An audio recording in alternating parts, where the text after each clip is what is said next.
शांति। आज 26 जनवरी 2022 दिन बुधवार की साकार मुरली।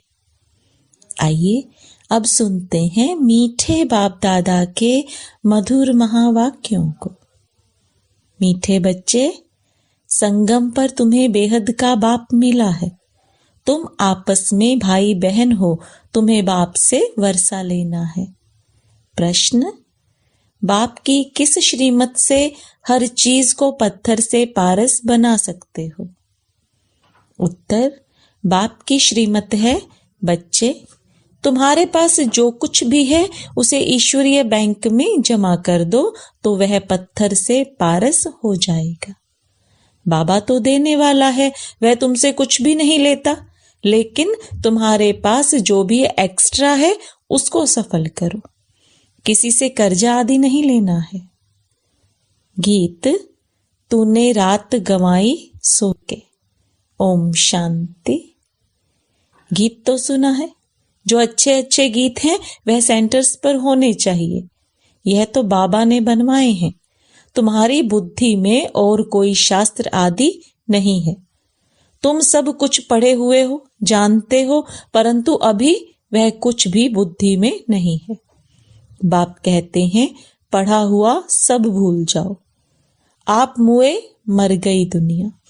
समझना है हम आत्मा हैं, अभी हम जाते हैं अपने घर।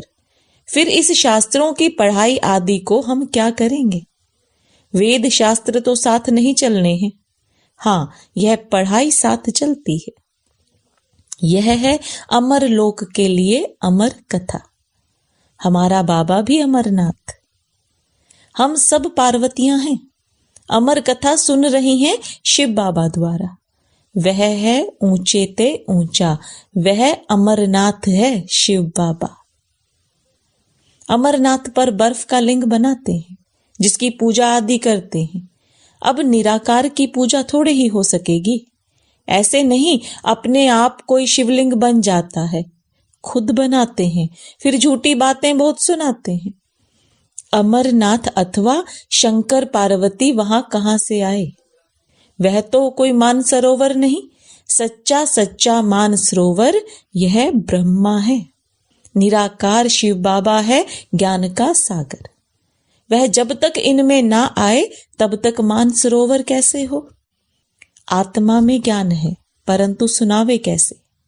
जब तक मनुष्य तन ना ले तो तुम सब हो ज्ञान मानसरोवर, परंतु नंबरवार पुरुषार्थ अनुसार हैं। कोई बड़ी नदी है, कोई कैनाल है, कोई टुबका है। यह बाबा बैठ समझाते हैं। बच्चे जानते हैं हम हैं ब्रह्मा कुमार और ब्रह्मा कुमारी। ब्रह्मा का बाप है शिव। यह तो बुद्धि में है ना। हम शिव बाबा के पोत्रे पोत्रियां हैं। यूं तो शिव बाबा के बच्चे हैं, लेकिन अभी शरीर में आए हैं। वह है निराकार, इसलिए उनके पोत्रे ब्रह्मा के बच्चे और बच्चियां हैं। तो हम भाई बहन ठहरे। सभी को वर्षा मिलता है दादे से। तुम यहां बैठे हो, जानते हो हम ब्रह्मा कुमार कुमारियां हैं। शिव बाबा हमारा दादा है। ऐसे जो निश्चय करते हैं उनको कहा जाता है ईश्वरीय औलाद। तुम कहते हो हम ईश्वरीय कुल के हैं, ईश्वर से वर्षा पा रहे हैं।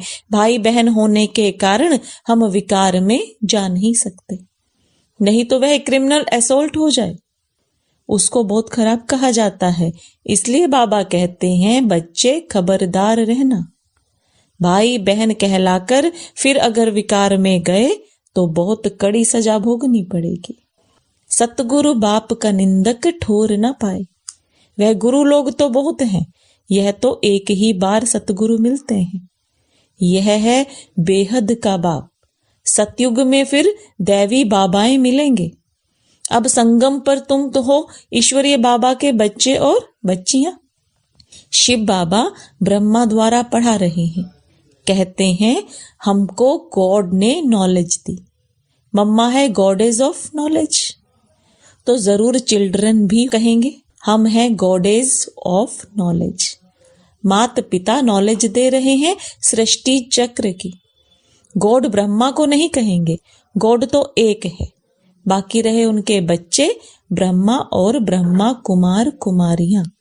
अभी यह गॉडेज तो गुप्त है और मम्मा गॉडेज ऑफ नॉलेज तो प्रत्यक्ष है। वास्तव में बच्चे तो तुम ब्रह्मा के ठहरे ना, उनको कहा जाता है गॉड ऑफ नॉलेज। उनको नॉलेज मिली शिव से, फिर भी ब्रह्मा को गॉड नहीं कह सकते। गॉड एक है।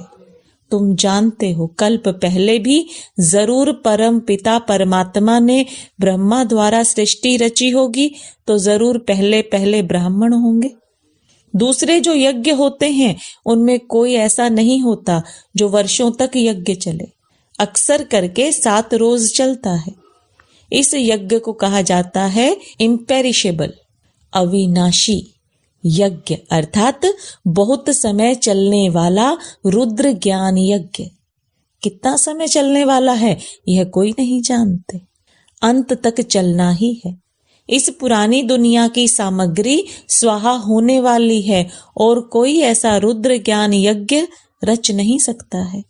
भक्ति मार्ग में फिर इस नाम से छोटे छोटे यज्ञ रचते हैं, कोई रुद्र यज्ञ भी कहते हैं। रुद्र ज्ञान यज्ञ रचेंगे तो वहां गीता सुनाएंगे या वेद आदि सुनाएंगे। रुद्र ने तो गीता सुनाई है, परंतु फिर भूल जाते हैं, कृष्ण का नाम कह देते हैं। यह नहीं जानते रुद्र ज्ञान यज्ञ से सूर्यवंशी चंद्रवंशी डिनायस्टी बनी। अभी तुम सामने बैठे हो, जरूर शिव बाबा ब्रह्मा बाबा याद पड़ेगा। वह ब्राह्मण लोग तो सिर्फ कह देते हैं हम ब्रह्मा की औलाद हैं। देवताओं की औलाद देवता होंगे, क्षत्रिय की औलाद क्षत्रिय होंगे, वर्ण तो है ना। इनको कोई जानते नहीं। जब कोई को समझाओ तो बोलो तुम भी बीके हो। प्रजापिता नाम तो है ना, जो पास्ट हुआ है सो फिर जरूर प्रेजेंट होगा ना।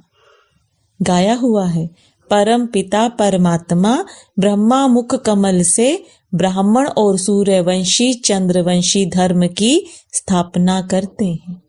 नहीं तो पूछना चाहिए प्रजापिता ब्रह्मा जो थे वह कहाँ गए।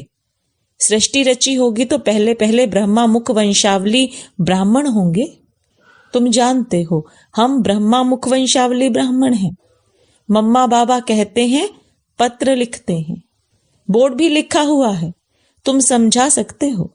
यह शिव बाबा तुम्हारा क्या लगता है, सर्वव्यापी तो कह ना सके, पिता को सर्वव्यापी थोड़े ही कहेंगे। अच्छा भल ब्रह्मा तुम्हारा क्या लगता है, यह जरूर होकर गए हैं तब तो यादगार बना हुआ है। अब फिर रचना रच रहे हैं, तो हमारा बाप ब्रह्मा है। परम पिता परमात्मा ब्रह्मा मुख कमल द्वारा पढ़ा रहे हैं, हम उन द्वारा राजयोग सीखते हैं। तुम भी सीखो तो 21 जन्मों के लिए बाप से वर्षा पाएंगे, नहीं तो नहीं पाएंगे। कोटों में कोई आकर ज्ञान सुनेंगे। जो ब्रह्मा की औलाद 5000 वर्ष पहले बने होंगे, सूर्यवंशी चंद्रवंशी पद पाया होगा, वही पाएंगे। अभी तो नहीं है ना, फिर से बनेंगे। बाप आए हैं पतित से पावन मनुष्य से देवता बनाने, फिर भी ब्रह्मा ही चाहिए। हम बीके अब ईश्वरीय औलाद हैं, यज्ञ रचा है, ब्राह्मण जरूर बनेंगे। ब्राह्मणों की चोटी है ना, परंतु तुमने शायद सदा सुख का वर्षा नहीं लिया होगा, तब मानते नहीं हो। इतने सब ढेर बीके हैं, वृद्धि होती ही रहेगी। अभी तुम बाप दादा की याद में परम पिता परमात्मा के सम्मुख बैठे हो। इसको कहा जाता है ओमनी प्रेजेंट। हजूर तो अभी हाजिर है ना। क्या करते हैं, जरूर कर्म करते होंगे। कर्म अकर्म विकर्म का राज समझा रहे हैं सम्मुख।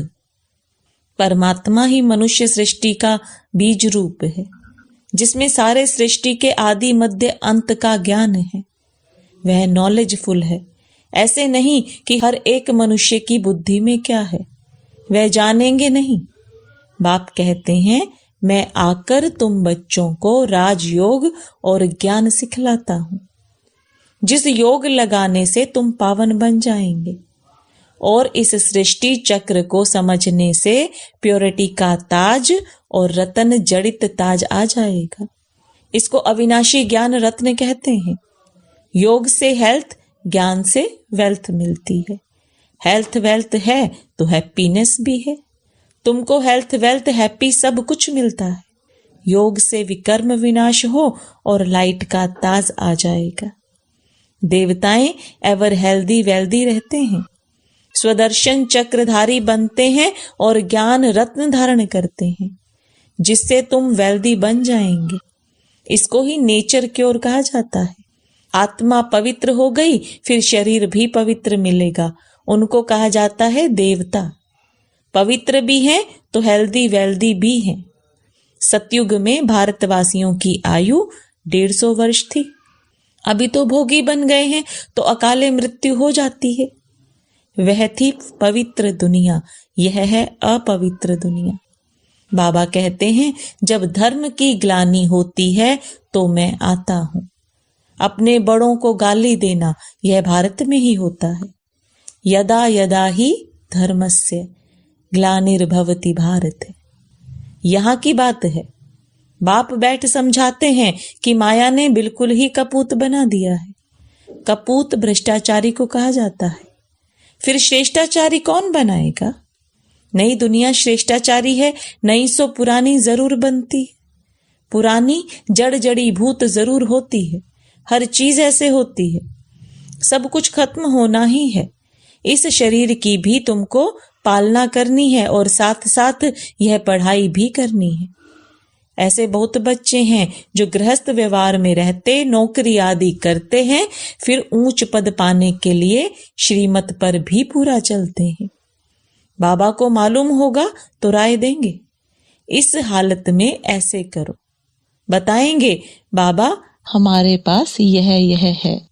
बाबा कहेंगे, अच्छा भल मकान बनाओ। बच्चे आदि नहीं है तो मकान किस लिए? कहेंगे, अच्छा सेंटर खोल दो, बहुतों का कल्याण हो जाएगा। एक कमरा ज्ञान देने के लिए रखो, प्रॉपर्टी तुम्हारी ही रहेगी। सिर्फ सर्विस अर्थ इन्हों को दे दो, भल किराया भी ले लो। किराएदार को कभी धनी अर्थात मालिक दखल अंदाजी नहीं करते। ऐसे सेंटर्स खोलते जाओ। पहले तो सेंटर की पूरी संभाल करो, फिर कुछ बचत है तो बाप को मदद करनी चाहिए। है तो भल दे सकते हो। सेंटर पर मदद देने से भी तुम्हारा भविष्य बनता है। एक्स्ट्रा है तो उनको सफल करना है, नहीं तो खत्म हो जाएगा। मनुष्य दान करते हैं तो दूसरे जन्म में उसका फल मिलता है। यह भी करते हो सेवार्थ, तो इनका भविष्य 21 जन्म के लिए मिलता है। बाकी बच्चों को कभी किसी का कर्जा नहीं रखना है। कर्ज है मर्ज। कर्जी को बहुत फुरना रहता है। कर्ज ना दे तो इज्जत चली जाए। मनुष्य तो बहुत कर्जा उठाते हैं, शादियों पर तीर्थों पर बहुत खर्चा करते हैं। बाकी पेट अथवा रोटी पर कोई ज्यादा खर्चा नहीं होता। फजूल खर्चा बहुत करते हैं। शादी तो बर्बादी हो जाती है। गरीब थोड़े पैसे से ही काम चलाते हैं। तुम भी बाप की राय लेते चलो। कोई भी खराब आदत, बहुत चाय पीना, सिगरेट पीना, यह कोई आदत नहीं होनी चाहिए। श्रीमत पर चलना चाहिए। मनुष्य पैसा इकट्ठा करते हैं। तुम्हारी यह है नंबर 1 बैंक। इसमें 4 आना डालो तो भविष्य में हीरा बन जाएगा। पत्थर से सोना बन जाता है। तुम्हारी हर चीज को पारस बना देते हैं। शिव बाबा का भंडारा सदैव भरपूर है। ढेर बच्चे हैं, भंडारा कैसे खुटेगा? इम्पॉसिबल है। फालतू तो कोई से लेना नहीं है, महल थोड़े ही बनाने हैं। बाबा है देने वाला। काम में आना होगा तो लेंगे, नहीं तो क्यों लेंगे, जो फिर देना पड़े। अच्छा, मीठे मीठे सिखलदे बच्चों प्रति माता पिता बाप दादा का याद प्यार और गुड मॉर्निंग। रूहानी बाप की रूहानी बच्चों को नमस्ते। रूहानी बच्चों की रूहानी बाप दादा को याद प्यार, गुड मॉर्निंग और नमस्ते। धारणा के लिए मुख्य सार, कोई भी खराब आदत नहीं रखनी है। श्रीमत पर अपना एक एक पैसा सफल कर भविष्य के लिए जमा करना है। ईश्वरीय कुल का बन कोई भी आसुरी कार्य नहीं करना है। सतगुरु के निंदक कभी नहीं बनना है। वरदान, मेरे को तेरे में परिवर्तन कर सर्व आकर्षण मुक्त बनने वाले डबल लाइट भव। लौकिक संबंधों में सेवा करते हुए सदा यही स्मृति रहे कि ये मेरे नहीं हैं, सभी बाप के बच्चे हैं। बाप ने इनकी सेवा अर्थ हमें निमित्त बनाया है। घर में नहीं रहते लेकिन सेवा स्थान पर रहते हैं। मेरा सब तेरा हो गया। शरीर भी मेरा नहीं, मेरे में ही आकर्षण होती है। जब मेरा समाप्त हो जाता है तब मन बुद्धि को कोई भी अपनी तरफ खींच नहीं सकता। ब्राह्मण जीवन में मेरे को तेरे में बदलने वाले ही डबल लाइट रह सकते हैं। स्लोगन, विघ्न प्रूफ बनने के लिए दुआओं का खजाना जमा करो। लवलीन स्थिति का अनुभव करो। किसी भी बात के विस्तार में ना जाकर विस्तार को बिंदी लगाएं। बिंदी में समा दो। बिंदी बन जाओ, बिंदी लगा दो, बिंदी में समा जाओ तो सारा विस्तार, सारी जाल सेकंड में समा जाएगी और समय बच जाएगा। मेहनत से छूट जाएंगे। बिंदी बन बिंदी में लवलीन हो जाएंगे। कोई भी कार्य करते बाप की याद में लवलीन रहो। ओम शांति।